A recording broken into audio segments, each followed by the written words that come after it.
Hey wrestling fans, Brian Crazy, JC Styles, F and True Wrestling here, back with our review of TLC 2010. Not that great of a pay-per-view. just went fresh. Just went off the air about 5-10 minutes ago, less than 5 minutes ago, and there was a lot of disappointment, a lot of good things, but just like I want to say 90% just negativity about this pay-per-view. It did not live up to any of the ladder matches, to any of the TLC matches. Well, the only TLC match that did deliver, we'll talk about it a little bit, came from SmackDown. SmackDown really set the bar tonight. They showed that they are not the B show. They can be an A show. They can be an equal to Raw. They have superstars that are that damn good. But starting off, first things first, SmackDown, funny enough, we had a match for the Intercontinental Championship. Dolph Ziggler versus Jack Swagger, who was just recently added to this match, versus Kofi Kingston. What'd you think? It sucked. To just put it in one word, it sucked. We saw a lot of aggression out of Kofi, though. Yeah, but just the finish doesn't justify the match, and I think that the match. I think that was the first ladder match that ever finished like that. I mean, the belt, guys, the belt was hanging above the ring. Obviously, you have Kofi and Swagger fighting over the title. Ziggler's on the outside of the ring. The belt falls right past these guys and lands right in Ziggler's hands. I mean, it was the most ridiculous finish to a ladder match I've ever seen. And I do have to say, they pulled out every oddball rule in the book so Dolph Ziggler can keep that championship in an unclean finish. I mean, whoever has that WWE rule book has read it well. Yeah, because it was just a horrible match. I mean, yeah, like you said, Kofi did have his moments, but the overall match was like, that was the weakest ladder match I've ever seen in WWE history. Next things next, we moved another interpromotional match. We saw Natalya and Beth Phoenix team up against Team Laycool in a tables match. They brought out the table from Friday Night SmackDown, showing Laycool done up as the witches, and I mean, for a Divas match, it was okay, but it really didn't deliver to the standards I thought Michelle McCool would give us. For a first ever Divas table match for WWE with the PG the way it is now, I think it did really good. The double sharpshooter that Natalya put on both Layla and Michelle McCool was phenomenal. That's never been done. It was. That was incredible. Even by Chris Benoit. Chris Benoit's never put two people in one sharpshooter before.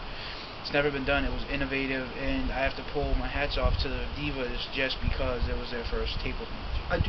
I do agree with that. You know, I'll retract my previous statement. I do agree that the Divas did do well with what they had to work with, but I'm really surprised that Beth Phoenix and Michelle McCool didn't take it to a whole nother level. They have the ability to, like I've spoken about in previous videos, and I really wish that they did do that. Moving on with the card, though, Natalya did pick up the win by jumping off the rope and going through Team Laycool on top of a table. Then we had a match for the WWE Tag Team Championships. We had Vladimir Kozlov and Santino Marella defending against Nexus, Justin Gabriel, and Heath Slater. What do you think? It looked like that Nexus was going to win, and then if Husky Harris's fat ass did not jump off the apron and distracted the referee, we would be singing another song right now. The match ended in DQ. Kozlov and Santino retained the titles. No matter, you know, I just want to say, no matter what, you people sit there and say, oh, you know, Nexus jump, all they do is Nexus beats on people, 5-on-1, 5-on-2, regardless of what you say, okay, they can wrestle, but it's the way that the WWE story, the WWE creative team is writing the storylines. No one had anything to say about this when NWO was jumping people 10-on-1, 15-on-1, so why is it now? And no one was saying anything a couple of years ago when Evolution was jumping 4 people on 4-on-1, 5-on-1. Well, I think people were saying things. I just think the style of Nexus attack is some things people haven't, like you said, seen since the NWO. And a lot of the newer fans just aren't used to this faction style, kind of gang warfare style happenings in the WWE. They're used to these more singles, one-on-one competitions, two-on-one factions, and the such. They haven't seen a supergroup like this formed in a long time. I do agree that Nexus did show real strong during this match. I do like Santino and Kozlov, I'm not going to lie. Joe thinks they are kind of joke competitors, which they were for a long time, but I think Kozlov is very serious, and I think Santino is really polishing his in-ring ability again. I really would have liked to see a clean finish. Either competitor could have picked it up, and I would have been happy, but it should have been a clean wrestling match with a clean finish. Yeah, because we were at this point, we were 48 minutes into the pay-per-view, and we had two ridiculously unclean finishes. Exactly. Then we finally move on to a chance of hope. We have the match for the #1 contender for the WWE Championship.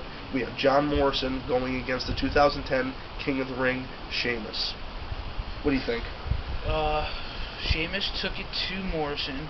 Halfway through the match, I was like, damn, what's Morrison got to do to keep Sheamus down? And I really thought that Sheamus was going to come out on top.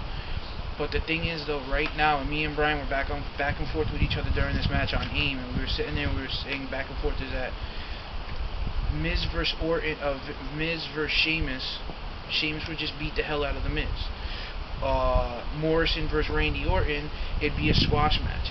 If WWE is allowed to get rid of, give away one crappy main event a year, it's at the Royal Rumble, because everyone's not really looking at the championship more than the Rumble match itself. Well, if you go back in history, though, I mean, classic Royal Rumble 1999, you had a phenomenal WWE Championship match. You had the I Quit match, Rock versus Mankind, which cannot be paralleled in today's PG environment. No, but what I'm trying to say is, though, is the aspect as of late, at WWE's current MO. Yeah, that the Royal Rumble match is paramount compared to the championship match. But I do agree that seeing Miz and Morrison is going to be a very exciting contest compared to seeing Morrison versus Orton. I think setting up the former tag team partners against each other is going to introduce an interesting dynamic in this contest.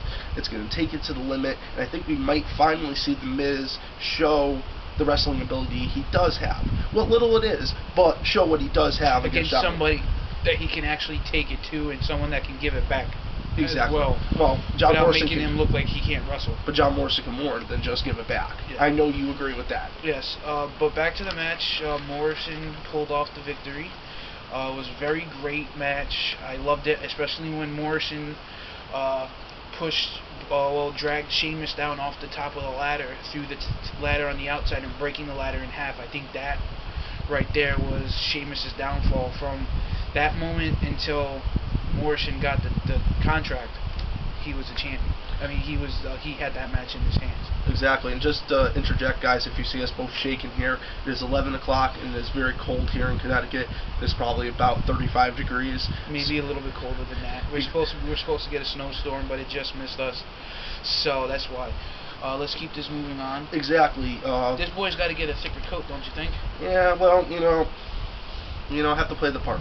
But moving on. We have the WWE Championship match. This boy needs to get a coat.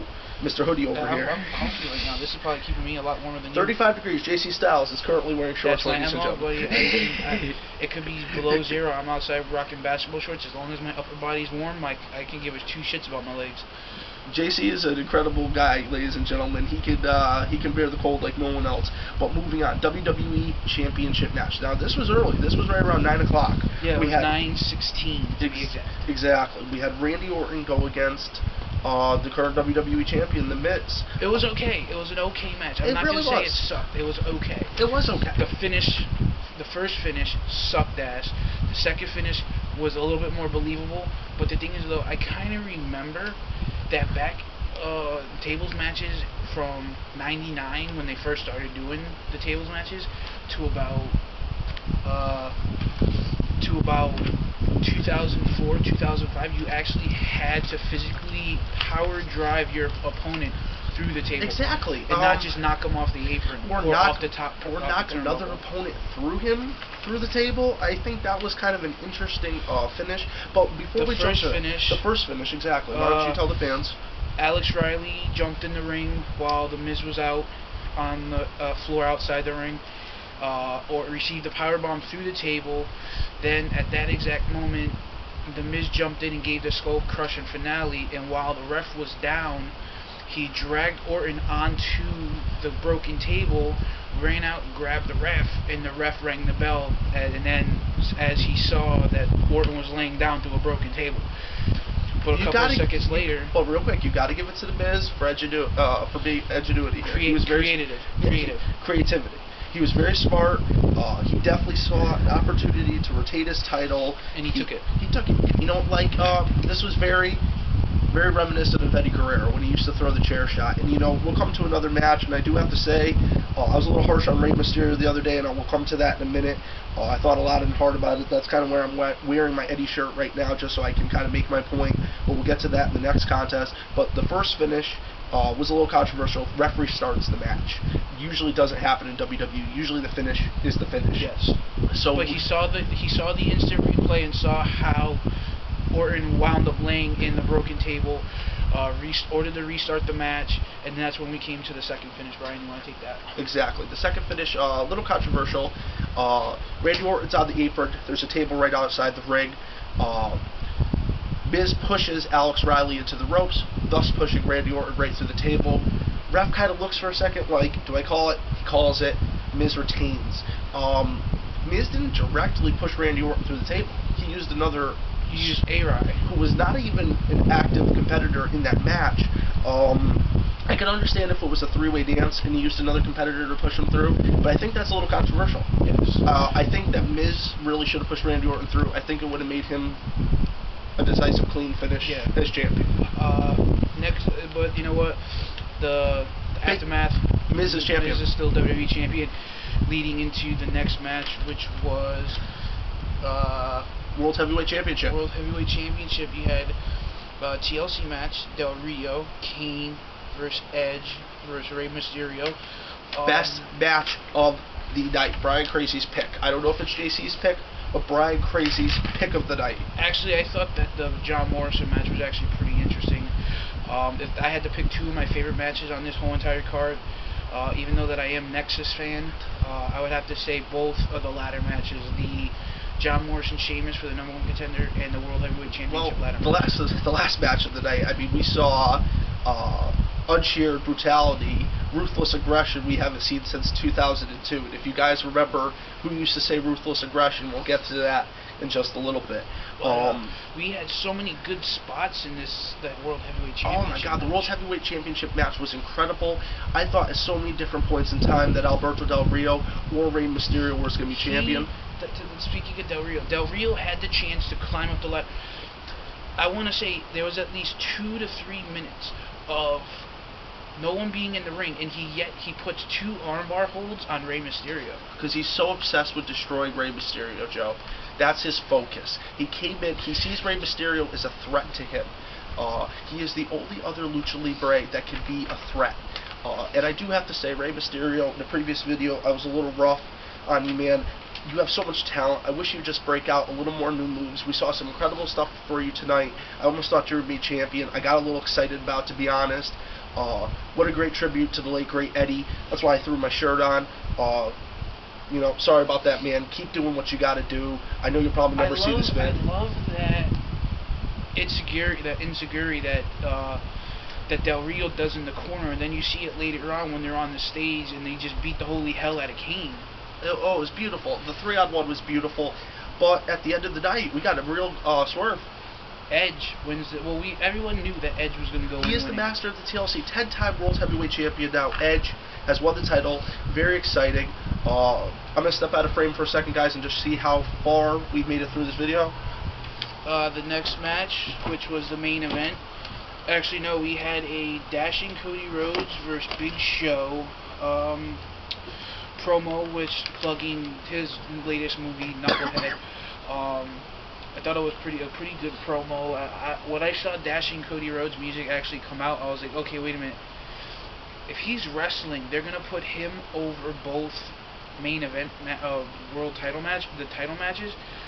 But it wound up being an in-ring promo. Basically, he came out and he talked 100% grade A bullshit, horseshit to the crowd in Houston.